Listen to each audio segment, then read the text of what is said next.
அஸ்ஸலாமு அலைக்கும். Hope you are doing well. இன்னும் ஒரு அழகான வீடியோ ஒன்றுல உங்க எல்லாரையும் சந்திக்கிறதுல ரொம்பவுமே சந்தோஷம். இன்றைய நாள் முஸ்லீம் வீடுகளில் பெருநாள் காலங்களில் செய்யக்கூடிய தொதல் ரெசிபி தான் பார்க்க போறீங்க.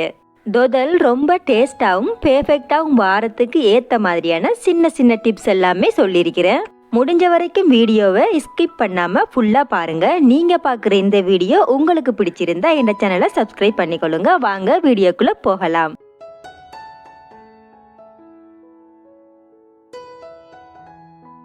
தொதல் செய்கிறதுக்கு பார்த்தீங்கன்னா நான் 1.5 கிலோ அளவில் கோதுமை மாவு எடுத்திருக்கிறேன். 3 கிலோ அளவில் சீனி எடுத்திருக்கிறேன். 1.5 கிலோ கோதுமை மாவுக்கு 3 கிலோ சீனி தாராளமாக போதும். அதாவது மாவு எடுக்கிற அளவுக்கு டபுள் அளவு சீனி எடுத்துக்கிட்டீங்கன்னா கரெக்டாக இருக்கும். அடுத்ததா 250 கிராம் அளவுல பயறு எடுத்திருக்கிறேன். தொதலுக்கு முக்கியமா இந்த பயறு சேர்த்துப்பாங்க. இந்த பயரை கருக விடாம அடுப்பை மீடியம் ஃப்ளேம்ல வச்சு நல்லா பொன்னிறமா வார வரைக்கும் வறுத்து எடுத்துக்கோங்க. வறுத்த பயரை இந்த மாதிரி அறுவல் நொறுவலா இடிச்சு எடுத்துக்கோங்க. இடிச்ச பயருக்குள்ள கொஞ்சமா தண்ணி சேர்த்து ஊற விட்டு கொள்ளுங்க.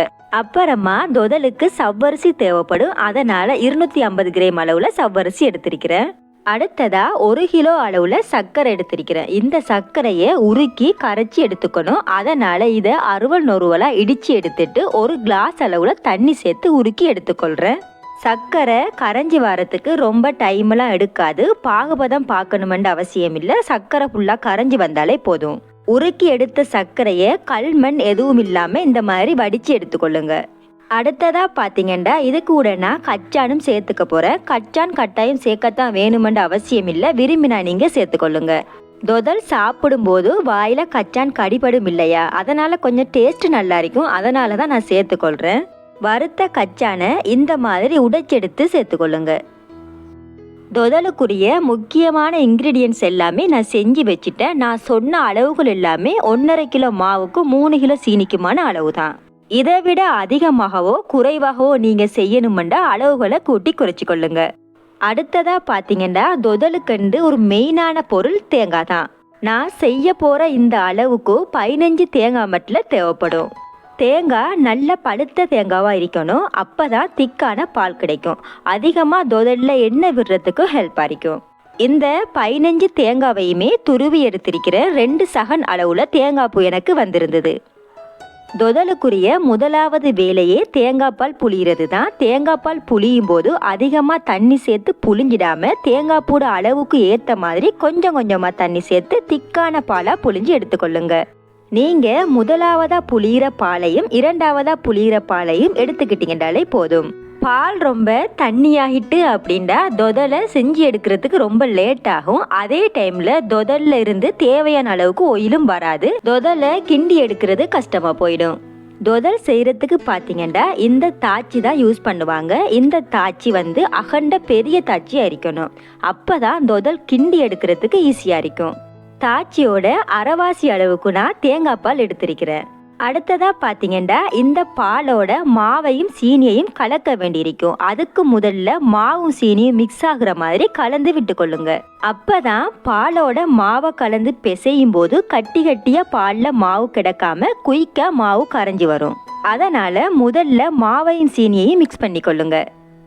மிக்ஸ் பண்ணின இந்த மாவையும் சீனியையும் தேங்காய் பாலில் சேர்த்து கட்டிகள் எதுவும் இல்லாமல் கரைச்சி எடுத்துக்கொள்ளுங்க.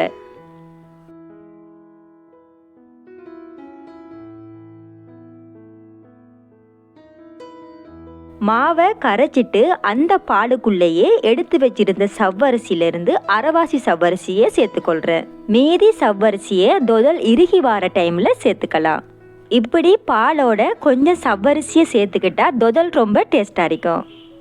அடுத்ததாக சர்க்கரை பாகுவையும் இது கூட சேர்த்து கலந்து விட்டு கொள்கிறேன். தொதலில் சர்க்கரை சேர்த்துக்கிட்டா தொதல் நல்ல ஒரு கலர் கொடுக்கும், நல்ல ஒரு டேஸ்ட்டும் கொடுக்கும். அவ்வளவுதான். தொதலுக்குரிய வேலைகள் எல்லாமே முடிஞ்சிட்டு அடுப்பை ரெடி பண்ணி அடுப்பில் தூக்கி வச்சிடலாம்.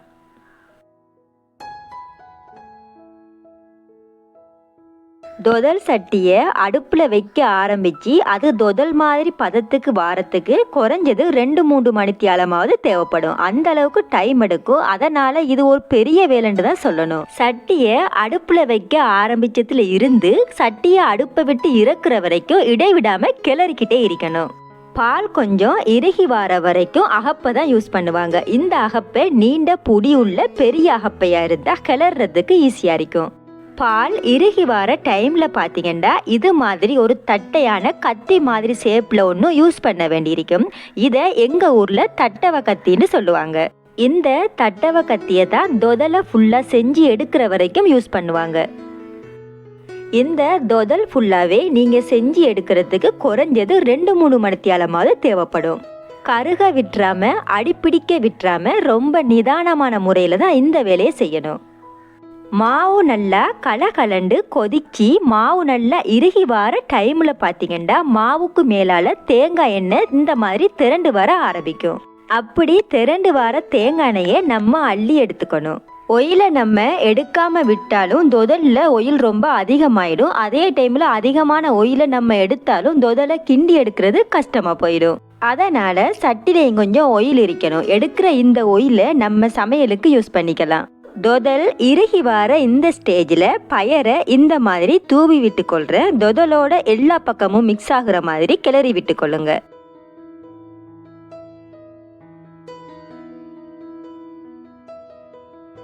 அடுத்ததா மீதமாயிருந்த சவ்வரிசியையும் இது கூடவே சேர்த்துக்கொள்றேன். சவ்வரிசி ரொம்ப அதிகமா சேர்த்துடாதீங்க, தேவைக்கு ஏத்த மாதிரி சேர்த்துக்கொள்ளுங்க. எல்லா பக்கமும் படுற மாதிரி தொதலை கிண்டி எடுக்கும் போதே சவ்வரிசியோட அளவு உங்களுக்கே விளங்கும். லாஸ்டா நான் கச்சான் சேர்த்துக்கொள்றேன். இது கட்டாயம் சேர்க்கத்தான் வேணுமென்று இல்லை, விரும்பினா நீங்க சேர்த்துக்கோங்க.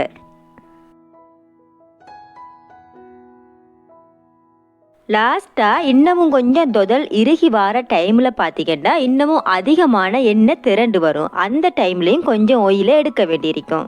இந்த மாதிரி ஒயில் வராம இருந்தா தொதலை சட்டிலிருந்து இறக்கி எடுக்கிறது கஷ்டமா போயிடும். அந்த அளவுக்கு தொதல் இறுகி சட்டியோட ஒட்டி பிடிச்சிடும். அப்படி தொதல் சட்டியோட ஒட்டி பிடிச்சா எக்ஸ்ட்ரா நம்ம வேற ஒயில் ஊத்தி தான் சட்டியை விட்டு தொதலை இறக்க வேண்டிய நிலைமையும் வரும். தொதலை செஞ்சு முடிக்கிற பதம் பாத்தீங்கன்னா தொதலை கிண்டி எடுக்கிறவங்களுக்கே அது விளங்கும். தொதலை லாஸ்டா கிண்டும் போது தொதல் இறுக்கமா இருக்கிற மாதிரி இருக்கும். அந்த ஸ்டேஜில் நம்ம இறக்கிக்கலாம். கடிச்சு சாப்பிட்றதுக்கு ஏலாத மாதிரி ரஃபாவும் இல்லாம சாப்பிடும்போது பல்லுல ஒட்டுற மாதிரி களி மாதிரியும் இல்லாம இடைநிலையான பதத்துல இறக்கிக்கோங்க. தொதல் சூடா இருக்கும் போது தொதல் இறுக்கம் இல்லாத மாதிரி தான் இருக்கும். சூடு ஆறுனத்துக்கு பிறகு பாத்தீங்கன்னா இறுகி போயிடும். அதனால கரெக்டான பதம் பார்த்து இறக்கிக்கோங்க. தொதல் சூடா இருக்கும் போதே தொதலை இந்த மாதிரி சமப்படுத்தி கொள்ளுங்க. சூடு ஆறுமண்டா சமப்படுத்துறது கஷ்டமா போயிடும். நான் செஞ்ச அளவுக்கு பாத்தீங்கன்னா எனக்கு 2 சகன் அளவு தொதல் வந்திருந்தது.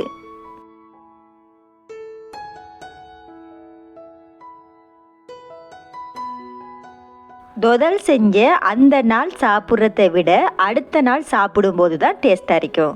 அதனால அடுத்த நாள் தான் நான் கட் பண்ணி சாப்பிட்டு இருந்தேன். ரொம்பவுமே டேஸ்டா இருந்தது.